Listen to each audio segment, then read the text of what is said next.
10वां संस्कार होता है यज्ञोपवीत यानी उपनयन संस्कार।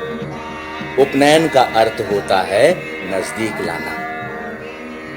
पिता अपनी संतान को गुरु के निकट लाता है और गुरु ब्रह्मचारी को शास्त्रों के निकट लाते हैं और शास्त्र उसे ब्रह्म के निकट लाते हैं। इस संस्कार में जातक अपने हाथ में यज्ञ की संविदा लिए गुरु के पास जाता है ताकि गुरु उसके अज्ञान और वासना की संविदा को ज्ञान की अग्नि में जला उसे पवित्र करे।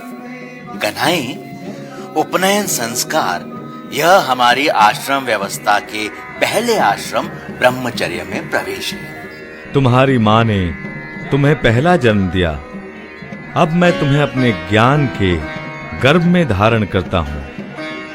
ये तुम्हारा दूसरा जन्म हुआ। आज तुम मुझे वचन दोगे कि तुम आज से जीवन पर्यंत शास्त्रों की, विज्ञान की, ज्ञान की, सभ्यता और संस्कृति की रक्षा करोगे। मैं वचन देता हूँ।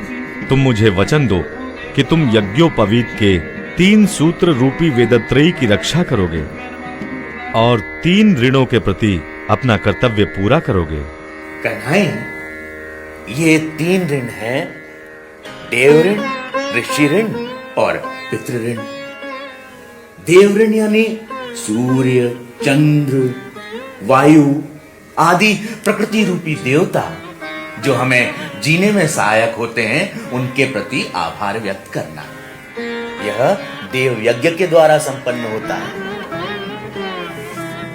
और ऋषि ऋण यानी उन गुरुओं के प्रति आभार व्यक्त करना जिनके द्वारा हमें शिक्षा, आध्यात्मिक ज्ञान और भौतिक ज्ञान और दृष्टि प्राप्त हुई है। शास्त्रों के अध्ययन और शास्त्रों के अध्यापन द्वारा ऋषि ऋण से मुक्ति प्राप्त होती है।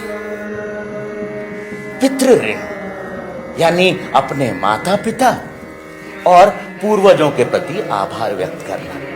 कन्हई, इन 3 ऋणों के अलावा भी कुछ शास्त्रों में मनुष्य ऋण और भूत ऋण का उल्लेख मिलता है। अपने समाज और अतिथि का सत्कार मनुष्य ऋण और समस्त जीवों, पशु पक्षियों जिनके कारण हमारा अस्तित्व संभव है, उनके प्रति आभार भूत ऋण है। मैं तीनों ऋणों के प्रति अपनी जिम्मेदारियां पूरी करने का वचन देता हूँ आचार्य। साथ ही मैं प्रकृति और पर्यावरण के प्रति भी अपनी जिम्मेदारियों का निर्वाह करूंगा। और तब जाकर आचार्य अपने शिष्य को यज्ञोपवीत पहनाता है। ओम यज्ञोपवीतं परमं पवित्रं प्रजापतेर्यत् सहजं पुरस्तात् आयुष्यमग्र्यं प्रतिमुञ्च शुभ्रम् यज्ञोपवीतं बलमस्तु तेजः।